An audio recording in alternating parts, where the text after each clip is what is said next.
ఎక్కడ మీరు గెలిచేది? మీరు దాడులు చేసేది 20 రోజుల తర్వాత మమ్మల్ని ధర్మేసేది ఇంపాసిబుల్.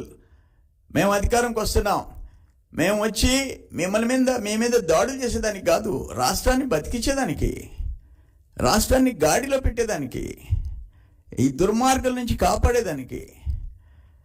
మేము కూడా 40 years నుంచి రాజకీయాలు చూస్తున్నాం. కాంగ్రెస్లో చూసాము, తెలుగుదేశం చూసాము. ఏంటి ఇది దుర్మార్గం? ఏంది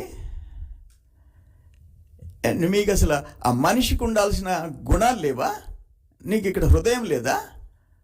మనుషుల్ని సస్తా ఉంటే నువ్వు హ్యాపీగా ప్యాలెస్లో కూర్చొని ఎంజాయ్ చేస్తున్నావా?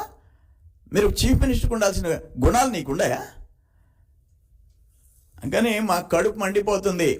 ఇప్పుడు సర్వేపల్లిలో ఎంతమందిని బయట నుంచి గూండాలను తీసుకొచ్చి తరిమి కొడతా ఉంటే పోలీసులు వచ్చేసి మేనమేషాలు లెక్క పెట్టుకుంటున్నారు.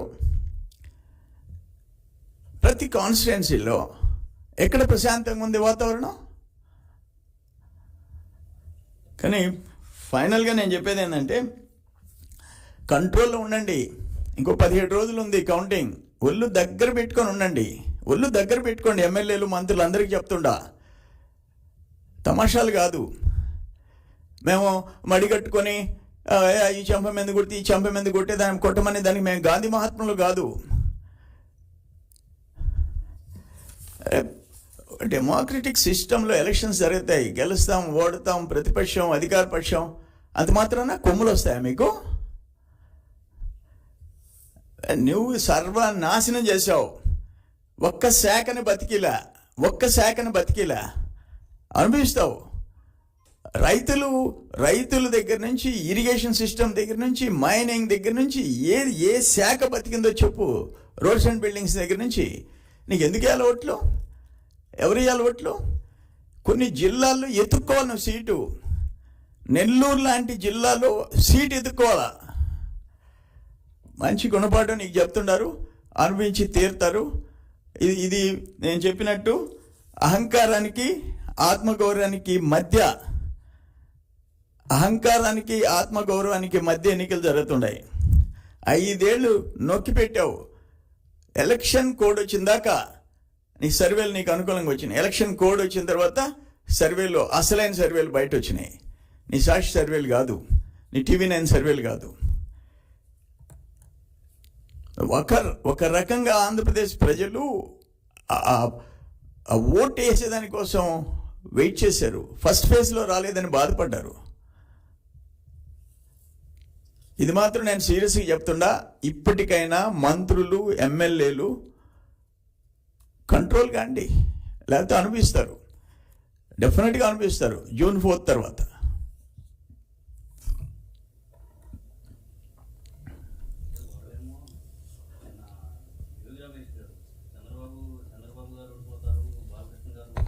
పెద్ద చెప్పా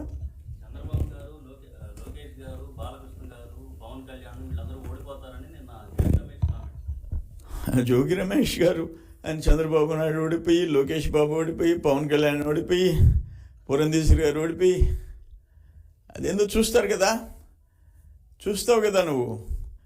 బాబు గారి ఇంటి మీదకి దాడికి తీసుకొచ్చినోడు కదా, రేపు చూస్తావు. వల్లభనేని వంశీ దగ్గర నుంచి అందరికీ ప్రజలు బుద్ధి చెప్తారు. వెయిట్ చేస్తున్నారు. June 4 దాకా వెయిట్ చేయండి. ఎవరు గెలిచేది ఎవరు ఓడేది తెలుస్తుంది. మీరు చెప్పిన ఆ నలుగురిలో ఎవరు ఓడరు మీరు ఎత్తుక్కోండి. జిల్లాల్లో నేను చెప్పాను కదా, కడప పార్లమెంట్లో మీరు ఓడిపోతున్నారు, మాకు మెజారిటీ సీట్లు వస్తున్నాయి. ఎనఫ్, చాలా.